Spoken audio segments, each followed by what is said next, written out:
Hi hello friends, welcome back to my channel middle class lifestyle. ಇವತ್ತಿನ ಈ ವ್ಲಾಗ್ನ ಶುರು ಮಾಡ್ತಾ ಇದ್ದೀನಿ. ಇವತ್ತು ನವರಾತ್ರಿಯ 3ನೇ ದಿವಸ. ನಮ್ಮ ಮನೆಯಲ್ಲಿ ನವರಾತ್ರಿಯ 3ನೇ ದಿವಸ ಚಂದ್ರಘಂಟಾ ದೇವಿಯ ಪೂಜೆಯನ್ನು ನಾನು ಹೇಗೆ ಮಾಡಿದೆ ಅನ್ನೋದನ್ನು ನಿಮ್ಮ ಜೊತೆ ಶೇರ್ ಮಾಡ್ಕೊಳ್ತಾ ಇದ್ದೀನಿ. ಬನ್ನಿ, ಹಾಗಿದ್ರೆ ಇನ್ಯಾಕೆ ತಡ, ವಿಡಿಯೋನ ಶುರು ಮಾಡೋಣ. ಬೆಳಗ್ಗೆ ಎದ್ದ ತಕ್ಷಣ ಫ್ರೆಶ್ ಅಪ್ ಆಗಿ ಮನೆ ಒಳಗಡೆ ಗುಡಿಸಿ ಒರೆಸಿದ್ದೆಲ್ಲ ಆಯಿತು. ಇವಾಗ ಹೊಸ್ತಿಲನ್ನು ತೊಳೆದು ಅರ್ಶಿನ ಕುಂಕುಮ ಇಟ್ಟು ರಂಗೋಲಿಯನ್ನು ಹಾಕ್ತಾ ಇದ್ದೀನಿ. ನವರಾತ್ರಿಯಲ್ಲಿ ಹೊಸ್ತಿಲು ಪೂಜೆ ಮಾಡೋದು ಬಹಳನೇ ವಿಶೇಷವಾದಂಥ ಆಚರಣೆ.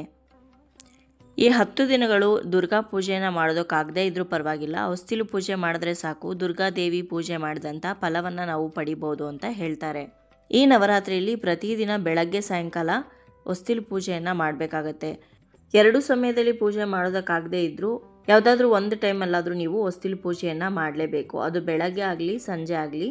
ಬೆಳಗ್ಗೆ ಸ್ವಲ್ಪ ಬ್ಯುಸಿ ಇರ್ತೀವಿ, ಮಾಡೋದಕ್ಕಾಗಲ್ಲ ಅನ್ನೋರು ಕೊನೆ ಪಕ್ಷ ಸಂಜೆನಾದರೂ ಹೊಸ್ತಿಲು ಪೂಜೆಯನ್ನು ಮಿಸ್ ಮಾಡದೆ ಮಾಡಬೇಕು. ಈ 10 ದಿನಗಳು ಕೂಡ ಮನೆ ಮುಂದೆ ಸುಂದರವಾಗಿರುವಂಥ ರಂಗೋಲಿಗಳನ್ನು ಹಾಕ್ತಾ ಇದ್ದೀನಿ. ಇದು 3ನೇ ದಿವಸ. ಇವತ್ತು ಕೂಡ ಕಮಲ ಬರೋ ಹಾಗೆ ಒಂದು ರಂಗೋಲಿಯನ್ನು ಡಿಸೈನ್ ಮಾಡಿ ಹಾಕಿದ್ದೀನಿ. ಎಲ್ಲ ಫ್ರೀ ಹ್ಯಾಂಡ್ ರಂಗೋಲಿ ಆಗಿರೋದ್ರಿಂದ ನೀವು ಡಿಸೈನ್ನ ಹೇಗೆ ಬೇಕೋ ಹಾಗೆ ಕಸ್ಟಮೈಸ್ ಮಾಡ್ಕೊಬೋದು. ರಂಗೋಲಿಗೆ ಹಾಕುವಂಥ ಕಲರ್ಸು ಅಷ್ಟೇ, ನಿಮಗೆ ಯಾವ ಕಲರು ಕರೆಕ್ಟಾಗಿ ಕಾಂಬಿನೇಷನ್ ಚೆನ್ನಾಗಿ ಬರುತ್ತೆ ಅಂತ ಅನಿಸುತ್ತೋ ಆ ಕಲರಲ್ಲಿ ನೀವು ಅಲಂಕಾರ ಮಾಡ್ಬೋದು. ಅಥವಾ ಪ್ರತಿದಿನ ನಾವು ಸೀರೆ ಬಣ್ಣ ಒಂದೊಂದು ಕಲರ್ ಹಾಕೊತಾ ಇರ್ತೀವಲ್ವ, ಅದೇ ರೀತಿ ಆ ರಂಗೋಲಿಯನ್ನು ಅದೇ ಬಣ್ಣದಿಂದ ಅಲಂಕಾರ ಮಾಡ್ಬೋದು. ಕೆಲವೊಬ್ಬರು ಪ್ರತಿದಿನ ಬೇರೆ ಬೇರೆ ಬಣ್ಣದ ಬಟ್ಟೆಯನ್ನು ಹಾಕೊಳ್ಳೋದು ಮಾತ್ರನೇ ಅಲ್ಲದೆ ದೇವ್ರಿಗೂ ಕೂಡ ಅದೇ ಬಣ್ಣದ ಹೂಗಳನ್ನು ಆರಿಸ್ಕೊಂಡು ಬಂದು ಇಟ್ಟು ಪೂಜೆ ಮಾಡ್ತಾರೆ. ನವರಾತ್ರಿ ಪೂಜೆ ಶುರು ಮಾಡಿದ್ಮೇಲೆ ತುಂಬ ಜನ ನೀವು ಮಾಡೋವಂಥ ಪೂಜೆ, ನೀವು ಹಾಕುವಂಥ ರಂಗೋಲಿ ತುಂಬಾ ಚೆನ್ನಾಗಿರುತ್ತೆ, ನಮಗಂತೂ ತುಂಬ ಖುಷಿಯಾಗುತ್ತೆ ಅಂತ ಕಮೆಂಟ್ಸ್ ಹಾಕ್ತಾ ಇರ್ತೀರಾ. ನನಗೂ ಕೂಡ ನಿಮ್ಮ ಮೆಸೇಜ್ಗಳನ್ನ ನೋಡಿ ತುಂಬಾ ಖುಷಿ ಆಗುತ್ತೆ. ಪ್ರತಿದಿನ ಬೆಳಗ್ಗೆ ಎದ್ದು ಈ ಹೊರಗಡೆ ಕ್ಲೀನ್ ಮಾಡಿಕೊಂಡು ರಂಗೋಲಿ ಹಾಕೋದಕ್ಕೆ 1 ಅವರ್ ಟೈಮ್ ಹಿಡಿಸುತ್ತೆ ನನಗೆ. ನೀವು ನೋಡೋ 5-10 ನಿಮಿಷದ ವಿಡಿಯೋ ಹಿಂದೆ ತುಂಬಾ ಶ್ರಮ ಇರುತ್ತೆ. ಇದೇ ಥರದ ಇನ್ನೂ ಹೆಚ್ಚೆಚ್ಚು ಕಂಟೆಂಟ್ಗಳನ್ನು ನೀವು ನೋಡಬೇಕು ಅಂತ ಅಂದರೆ ಖಂಡಿತವಾಗ್ಲೂ ನನ್ನ ಚಾನಲ್ನ ಸಬ್ಸ್ಕ್ರೈಬ್ ಮಾಡ್ಕೊಳ್ಳಿ. ಹಾಗೆ ಇನ್ನೂ ಹೆಚ್ಚು ಜನಕ್ಕೆ ಈ ವ್ಲಾಗ್ಗಳು ರೀಚ್ ಆಗಬೇಕು ಅಂತಂದರೆ ನೀವು ವಿಡಿಯೋನ ಶೇರ್ ಮಾಡ್ಕೋಬೇಕು ನಿಮ್ಮ ಫ್ರೆಂಡ್ಸ್ ಹಾಗೆ ಫ್ಯಾಮಿಲಿ ಜೊತೆ. ಇನ್ನು ಈ ವರ್ಷ ನವರಾತ್ರಿಯ 3ನೇ ದಿವಸದ ಬಣ್ಣ ಬಂದು ರಾಯಲ್ ಬ್ಲೂ ಕಲರ್ ಅಂದರೆ ಕಡು ನೀಲಿ ಬಣ್ಣ. ಆ ಬಣ್ಣದ ಸೀರೆನ ಉಟ್ಕೊಂಡು ಬಂದಿದ್ದೀನಿ. ಪೋಚಂಪಲ್ಲಿ ಸ್ಯಾರಿ, ಇದು ಪ್ಯೂರ್ ಸಿಲ್ಕ್ ಅಂತ ಹೇಳೋದಕ್ಕಾಗಲ್ಲ, ಸಿಲ್ಕ್ ಮಿಕ್ಸ್ ಇರೋವಂಥ ಸ್ಯಾರಿ. ಸ್ಯಾರಿ ತುಂಬ ಲೈಟ್ ವೇಟ್ ಆಗಿದೆ, ಉಡೋದಕ್ಕೆ ತುಂಬಾ ಸುಲಭ. ಇನ್ನು ಇವತ್ತು ನವರಾತ್ರಿಯ 3ನೇ ದಿವಸ ಚಂದ್ರಘಂಟಾ ದೇವಿಯನ್ನು ಪೂಜೆ ಮಾಡ್ತಾ ಇದ್ದೀವಿ. ಚಂದ್ರಘಂಟಾ ದೇವಿಗೆ ಅತ್ಯಂತ ಪ್ರಿಯವಾಗಿರುವಂಥ ನೈವೇದ್ಯ ಅಂದರೆ ಅದು ಹಾಲು. ಹಾಗಾಗಿ ನಾನಿವತ್ತು ಹಾಲನ್ನು ಒಂದು ಲೋಟದಲ್ಲಿ ಹಸಿ ಹಾಲನ್ನು ಇಡ್ತಾ ಇದ್ದೀನಿ ನೈವೇದ್ಯಕ್ಕೆ. ಅದರ ಜೊತೆ ಮೊಸರನ್ನೂ ಕೂಡ ಮಾಡ್ತಾ ಇದ್ದೀನಿ. ಮೊಸರು ಕೂಡ ಹಾಲಿನಿಂದನೇ ಆಗಿರೋದಲ್ವ, ಹಾಗಾಗಿ ಮೊಸರನ್ನೂ ಕೂಡ ಇವತ್ತಿನ ದಿವಸ ನಾವು ನೈವೇದ್ಯಕ್ಕೆ ಇಡ್ಬೋದು. ಮೊಸರನ್ನಕ್ಕೆ ಒಗ್ಗರಣೆ ರೆಡಿ ಮಾಡ್ತಾ ಇದ್ದೀನಿ. ಜೊತೆಗೆ ದಾಳಿಂಬೆ ಹಣ್ಣುಗಳನ್ನು ಕೂಡ ಬಿಡಿಸಿ ಇಟ್ಕೊಂಡಿದ್ದೀನಿ. ಅಮ್ಮನವ್ರಿಗೆ ದಾಳಿಂಬೆ ಹಣ್ಣು, ಕನಕಾಂಬರ ಹೂವು, ಮಲ್ಲಿಗೆ ಹೂವು ಅಂದರೆ ತುಂಬಾ ಇಷ್ಟ. ಹಾಗಾಗಿ ಇವತ್ತು ದಾಳಿಂಬೆ ಹಾಕಿ ಮೊಸರನ್ನ ಮಾಡಿ, ಹಾಗೆ ನಮ್ಮ ತೋಟದಲ್ಲೇ ಬಿಟ್ಟಿರುವಂಥ ಕನಕಾಂಬರ ಹೂಗಳನ್ನು ಕಟ್ಟಿ ಇಟ್ಕೊಂಡಿದ್ದೀನಿ. ಅದೇ ಹಾರವನ್ನು ಇವತ್ತು ಅಮ್ಮನವ್ರಿಗೆ ಹಾಕ್ತೀನಿ. ಸಿಂಪಲಾಗಿ ಒಂದು ಒಗ್ಗರಣೆ ತಯಾರು ಮಾಡ್ಕೊಂಡಿದ್ದೀನಿ. ಎಣ್ಣೆ, ಸಾಸಿವೆ, ಕಡಲೆಬೇಳೆ, ಉದ್ದಿನಬೇಳೆ, ಹಸಿಮೆಣಸಿನ್ಕಾಯಿ, ಕರಿಬೇವಿನ ಸೊಪ್ಪು, ಸ್ವಲ್ಪ ಇಂಗನ್ನು ಹಾಕ್ಕೊಂಡಿದ್ದೀನಿ. ಬಿಸಿ ಅನ್ನವನ್ನು ಮಾಡ್ಕೊಂಡಿದ್ದೆ. ಹಾಗೆ ಮೊಸರನ್ನಕ್ಕೆ ಅನ್ನವನ್ನು ಮಾಡುವಾಗ ಸ್ವಲ್ಪ ಮೆತ್ತಗೆ ಮಾಡಿಕೊಂಡ್ರೆ ತುಂಬ ಚೆನ್ನಾಗಿರುತ್ತೆ. ಅಕಸ್ಮಾತ್ ಅನ್ನ ಉದ್ರುದ್ರಾಗಿದೆ ಅಂತ ಅನಿಸಿದ್ರೆ ಸ್ವಲ್ಪ ಮ್ಯಾಶ್ ಮಾಡ್ಕೊಳ್ಳಿ ಬಿಸಿ ಇರುವಾಗೇ, ಆವಾಗ ಇನ್ನೂ ಚೆನ್ನಾಗಿ ಮೊಸರನ್ನ ತಯಾರಾಗುತ್ತೆ. ನಾನಿವತ್ತು ಮೊಸರನ್ನ ಬ್ರೇಕ್ಫಾಸ್ಟ್ಗೂ ಕೂಡ ಪ್ರಿಪೇರ್ ಮಾಡ್ತಾ ಇದ್ದೀನಿ. ಹಾಗಾಗಿ ಸ್ವಲ್ಪ ಜಾಸ್ತಿನೇ ಅನ್ನಕ್ಕೆ ಒಗ್ಗರಣೆನ ಮಿಕ್ಸ್ ಮಾಡ್ತಾ ಇದ್ದೀನಿ. ಆ ಅನ್ನವನ್ನು ಆರೋದಕ್ಕಿಟ್ಟು ನಾನಿವಾಗ ಹೊಸ್ತಿಲು ಹಾಗೆ ತುಳಸಿ ಪೂಜೆಯನ್ನು ಮುಗಿಸ್ಕೊಳ್ಳೋಣ ಅಂತ ಬಂದಿದ್ದೀನಿ. ನೋಡಿ, ಇವತ್ತು ಹಾಕಿರೋಂಥ ರಂಗೋಲಿ ಎಷ್ಟು ಚೆನ್ನಾಗಿದೆ ಅಲ್ವಾ. ಕಲರ್ ಕಾಂಬಿನೇಷನು ಅಷ್ಟೇ ತುಂಬಾ ಚೆನ್ನಾಗಿ ಕಾಣಿಸ್ತಾ ಇದೆ. ಹೊಸ್ತಿಲಿಗೆ, ತುಳಸಿಗೆ ಎಲ್ಲದಕ್ಕೂ ಕೂಡ ಹೂಗಳನ್ನು ಇಟ್ಟು ಅಲಂಕಾರ ಮಾಡಿದ್ದಾಯಿತು. ಇವಾಗ ದೀಪಗಳನ್ನು ಹಚ್ಕೊಂಡು ಪೂಜೆಯನ್ನು ಶುರು ಮಾಡೋಣ.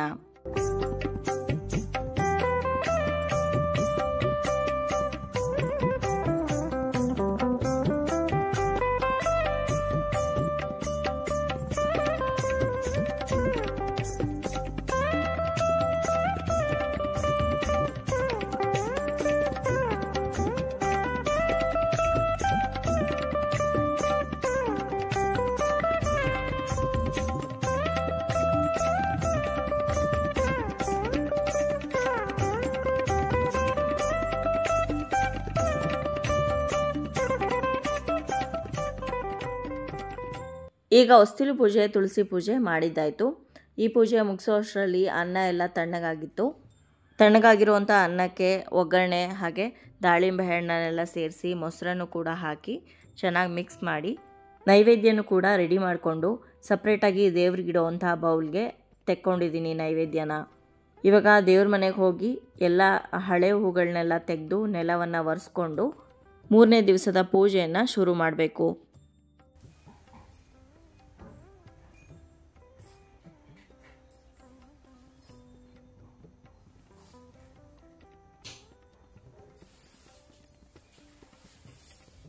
ನವರಾತ್ರಿ ಪೂಜೆ ಮಾಡುವಾಗ ಪ್ರತಿದಿನವೂ ಕೂಡ ಹೂಗಳನ್ನು ಚೇಂಜ್ ಮಾಡಬೇಕಂತ ತುಂಬ ಕೇಳ್ತಾ ಇರ್ತೀರ. ಹೌದು, ಪ್ರತಿದಿನ ಹೂಗಳನ್ನು ಚೇಂಜ್ ಮಾಡಬೇಕು. ಆದರೆ ಫ್ರೆಶ್ ಆಗಿರುವಂಥ ಹೂಗಳು ಹಾಗೆ ಇರುತ್ತಲ್ಲ, ಏನು ಮಾಡಬೇಕು ಅಂತ ನೀವು ಕೇಳಿದ್ರೆ ಆ ಹೂಗಳನ್ನು ಮನೆ ಬಾಗಿಲಿಗೆ ಹಾಕ್ಬೋದು. ಇನ್ನೂ ಚೆನ್ನಾಗಿ ಫ್ರೆಶ್ ಆಗಿ ಇರೋವಂಥ ಹೂಗಳನ್ನ ಎಸೆಯೋದಕ್ಕೆ ಮನಸ್ಸಾಗೋದಿಲ್ಲ. ಅಂಥ ಟೈಮಲ್ಲಿ ಮನೆ ಬಾಗಿಲಿಗಾಗಲಿ ಅಥವಾ ದೇವ್ರ ಮನೆ ಬಾಗಿಲಿಗಾಗಲಿ ಆ ಹೂವನ್ನು ಹಾಕಿ.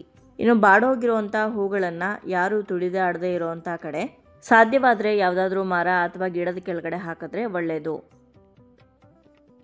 ಇನ್ನು ನವರಾತ್ರಿಯ 3ನೇ ದಿವಸ ಚಂದ್ರಘಂಟಾ ದೇವಿಗೆ ಅತ್ಯಂತ ಪ್ರಿಯವಾಗಿರುವಂಥ ಹೂವು ಅಂದರೆ ಅದು ಕಮಲದ ಹೂವು.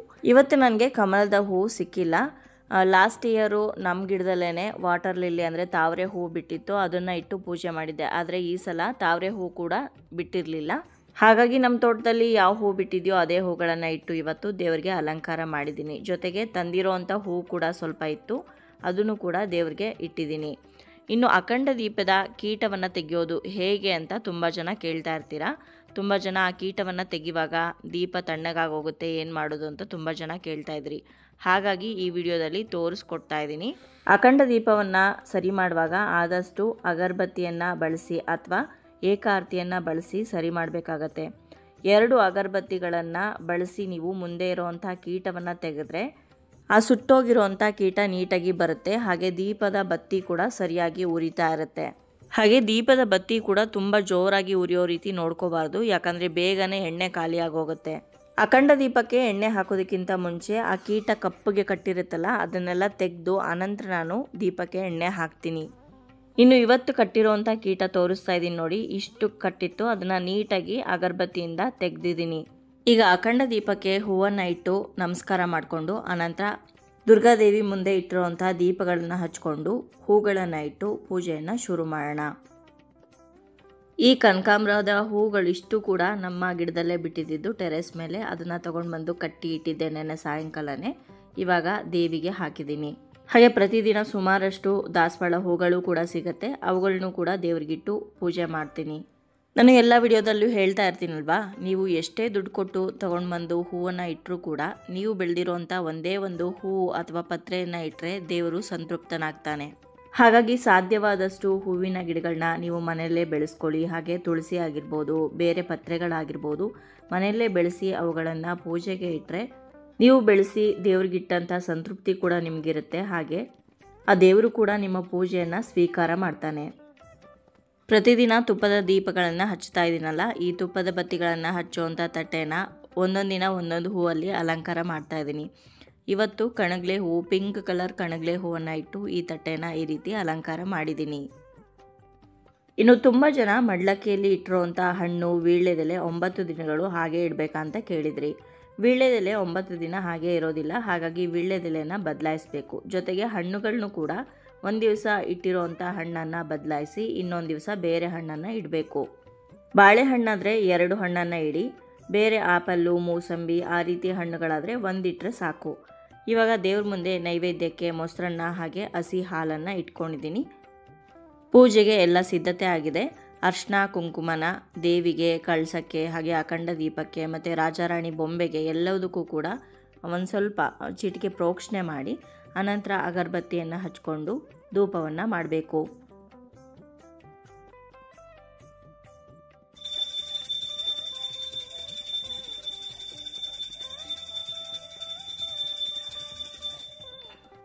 ಧೂಪ ಆದ ನಂತರ ನೈವೇದ್ಯಕ್ಕೆ ಏನು ಇಟ್ಕೊಂಡಿದ್ದೀರೋ ಅದನ್ನು ದೇವರಿಗೆ ಅರ್ಪಿಸಬೇಕು. ಪಂಚಪಾತ್ರೆಯಲ್ಲಿ ಅಥವಾ ಒಂದು ಲೋಟದಲ್ಲಿ ನೀರನ್ನು ಇಟ್ಕೊಂಡು ಅದರಲ್ಲಿ ಒಂದು ಹೂವನ್ನು ಅದ್ದಿ ಅಥವಾ ತುಳಸಿಯನ್ನು ಅದ್ದಿ ನೀವು ಇಟ್ಟಿರುವಂಥ ನೈವೇದ್ಯ ಸುತ್ತಿ ಆನಂತರ ದೇವ್ರ ಕಡೆ ಕೈಯನ್ನು ತೋರಿಸ್ಬೇಕು. ಇನ್ನು ಪ್ರತಿದಿನ ಕಾಯನ್ನು ಒಡೆದು ನೈವೇದ್ಯ ಮಾಡೋ ಅಂಥ ಅಗತ್ಯ ಇಲ್ಲ. ನಾನು ಮೊದಲನೇ ದಿವಸ ಕಾಯನ್ನು ಒಡೆದು ನೈವೇದ್ಯ ಮಾಡಿದ್ದೆ. ಇನ್ನು ಆಯುಧ ಪೂಜೆ ದಿವಸನೋ ಅಥವಾ ವಿಜಯದಶಮಿ ದಿವಸನೋ ಕಾಯಿ ಒಡೆದು ನೈವೇದ್ಯ ಮಾಡ್ತೀನಿ.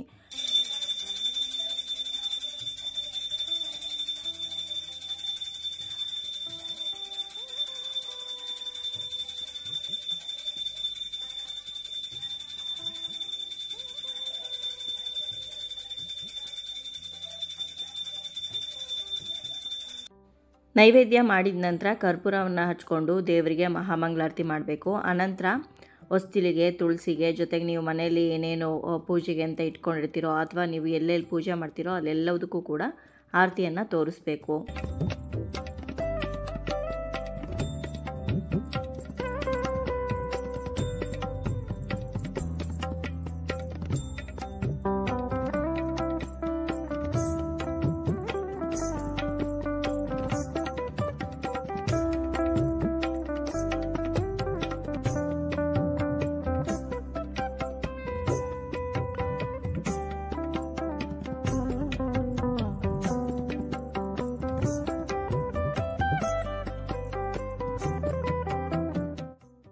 ಮಹಾಮಂಗಳಾರತಿ ಆದ ನಂತರ ಆರತಿನ ಮನೆಯವರೆಲ್ಲರೂ ಯಾರಾದರೂ ಇದ್ದರೆ ಅವರೆಲ್ಲರೂ ಕೂಡ ಆರತಿ ತಗೊಂಡು ಅನಂತರ ದೇವರನ್ನು ಮುಟ್ಟಿ ನಮಸ್ಕಾರ ಮಾಡಿಕೊಂಡು 3 ಸಲ ಪ್ರದಕ್ಷಿಣೆ ಹಾಕಿ ಸಾಷ್ಟಾಂಗ ನಮಸ್ಕಾರ ಮಾಡ್ಕೋಬೇಕು. ನಾನು ಪ್ರದಕ್ಷಿಣೆ ನಮಸ್ಕಾರ ಎಲ್ಲ ಆದ ನಂತರ ಪ್ರತಿದಿನ ತುಪ್ಪದ ಆರತಿಯನ್ನು ದೇವರಿಗೆ ಮಾಡ್ತೀನಿ. ಕೆಂಪು ಆರತಿಯನ್ನು ಸಂಜೆ ಮಾಡ್ತೀನಿ. ಇದೇ ರೀತಿ ತುಪ್ಪದ ಬತ್ತಿಗಳನ್ನು ಇಟ್ಕೊಂಡು ಆರತಿ ಮಾಡುವಾಗ ಮೂಕವಾಗಿ ಮಾಡಬಾರ್ದು ಅಂತ ಹೇಳ್ತಾರೆ. ಅಂದರೆ ಆರತಿ ಹಾಡನ್ನು ಹೇಳ್ಕೊಂಡು ಅಥವಾ ಹಾಡನ್ನು ಯೂಟ್ಯೂಬಲ್ಲಿ ಅಂದರೆ ಮೊಬೈಲಲ್ಲೋ ಅಥವಾ ಟಿ ವಿಯಲ್ಲೋ ಹಾಕ್ಕೊಂಡು ನೀವು ದೇವರ ಹಾಡನ್ನು ಆರತಿ ಮಾಡಬೇಕು. ನವರಾತ್ರಿ ಆಗಿರೋದ್ರಿಂದ ದುರ್ಗಾ ಚಾಲೀಸನ್ನು ಹಾಕ್ಕೊಂಡು ನೀವು ಪೂಜೆ ಮಾಡ್ಬೋದು ಅಥವಾ ಐಗಿರಿ ನಂದಿನಿ ಹಾಡಿದೆಯಲ್ಲ ಅದನ್ನು ಕೂಡ ಹಾಕ್ಕೊಂಡು ಆರತಿ ಮಾಡ್ಬೋದು. ಇನ್ನು ನವರಾತ್ರಿಯಲ್ಲಿ ಮೊದಲನೇ ದಿವಸ ನಾವು ದೇವ್ರನ್ನೆಲ್ಲ ತೊಳೆದು ನಾವು ದೇವ್ರನ್ನ ಸ್ಥಾಪನೆ ಮಾಡಿರ್ತೀವಿ. ಮಧ್ಯದಲ್ಲಿ ದೇವ್ರನ್ನ ಯಾವುದೇ ಕಾರಣಕ್ಕೂ ತೊಳೆಯೋದಕ್ಕೆ ಹೋಗಬೇಡಿ. ಯಾಕಂದರೆ ದೇವರು ಪಟ್ಟಕ್ಕೆ ಕೂತಿರ್ತಾರೆ ಅಂತ ಹೇಳ್ತಾರೆ. ಈ ಸಮಯದಲ್ಲಿ ದೇವ್ರ ಸಾಮಗ್ರಿಗಳನ್ನ ತೊಳೆಯೋದು ಅಥವಾ ಉತ್ಸವ ಮಾಡೋದಿಲ್ಲ. ಕೊನೆಯ ದಿವಸ ಅಂದರೆ ವಿಜಯದಶಮಿ ದಿವಸ ಬೇಕಿದ್ರೆ ತೊಳೆದು ನೀವು ಪೂಜೆಯನ್ನು ಮಾಡ್ಬೋದು. ಅವತ್ತಿನ ದಿವಸ ಎಲ್ಲ ಊರಲ್ಲೂ ಕೂಡ ಉತ್ಸವಗಳು ನಡೆಯುತ್ತೆ, ಅಂದರೆ ಮೆರವಣಿಗೆ ನಡೆಸ್ತಾರೆ. ಸೊ ಈ ರೀತಿಯಾಗಿ ನಮ್ಮ ಮನೆಯಲ್ಲಿ ನವರಾತ್ರಿಯ 3ನೇ ದಿವಸ ಚಂದ್ರಘಂಟಾ ದೇವಿಯ ಪೂಜೆಯನ್ನು ಮಾಡಲಾಯಿತು. ನವರಾತ್ರಿ ಪೂಜೆಯನ್ನು ಮನೆಯಲ್ಲಿ ಆರಂಭ ಮಾಡಿದಾಗಿಂದನೂ ಕೂಡ ತುಂಬಾ ಒಂದು ಒಳ್ಳೆ ಪಾಸಿಟಿವ್ ವೈಬ್ರೇಷನ್ ಮನೆಯಲ್ಲಿದೆ. ತುಂಬಾ ಸಂತೋಷ, ಒಂಥರ ಮನಸ್ಸಿನಲ್ಲಿ ನೆಮ್ಮದಿ, ಶಾಂತಿ ಎಲ್ಲವೂ ಕೂಡ ಇದೆ. ಹಾಗೆ ನವರಾತ್ರಿ ಶುರು ಮಾಡಿದ ತಕ್ಷಣವೇ ಏನಾದರೂ ಒಂದು ಒಳ್ಳೆ ಸುದ್ದಿ ಬರುತ್ತೆ. ಈ ಸಲನೂ ಕೂಡ ಒಂದು ಒಳ್ಳೆ ಸುದ್ದಿ ಬಂದಿದೆ. ಮುಂದೆ ಬರುವಂಥ ವಿಡಿಯೋಗಳಲ್ಲಿ ಆ ಸಿಹಿ ಸುದ್ದಿನ ನಿಮ್ಮ ಜೊತೆ ಕೂಡ ಹಂಚ್ಕೊಳ್ತೀನಿ. ಸೊ ಇವತ್ತಿನ ಈ ವ್ಲಾಗ್ ನಿಮ್ಮೆಲ್ಲರಿಗೂ ಇಷ್ಟ ಆಗಿದೆ ಅಂತ ಭಾವಿಸ್ತೀನಿ. ಇಷ್ಟ ಆಗಿದ್ರೆ ಲೈಕ್ ಮಾಡಿ, ಬೇರೆಯವ್ರಿಗೂ ಕೂಡ ಶೇರ್ ಮಾಡಿ. ಹಾಗೆ ನಿಮ್ಮ ಅನಿಸಿಕೆ, ಅಭಿಪ್ರಾಯವನ್ನು ಖಂಡಿತವಾಗ್ಲೂ ಕಮೆಂಟ್ ಮುಖಾಂತರ ಬರೆದು ತಿಳಿಸಿ. ಆ ದುರ್ಗಾ ಮಾತೆ ಆಯಸ್ಸು, ಆರೋಗ್ಯ, ಅಷ್ಟ ಐಶ್ವರ್ಯಗಳನ್ನು ಕೊಟ್ಟು ನಿಮಗೆಲ್ಲರಿಗೂ ಒಳ್ಳೇದು ಮಾಡಲಿ ಅಂತ ಕೇಳ್ಕೊಳ್ತಾ ಮತ್ತೊಂದು ಇಂಟ್ರೆಸ್ಟಿಂಗ್ ವ್ಲಾಗ್ ಜೊತೆಗೆ ನಿಮ್ಮನ್ನ ಮತ್ತೆ ಭೇಟಿ ಆಗ್ತೀನಿ. ಅಲ್ಲಿಯವರೆಗೂ ಧನ್ಯವಾದಗಳು. ಲೋಕ ಸಮಸ್ತ ಸುಖಿನೋ ಭವಂತು.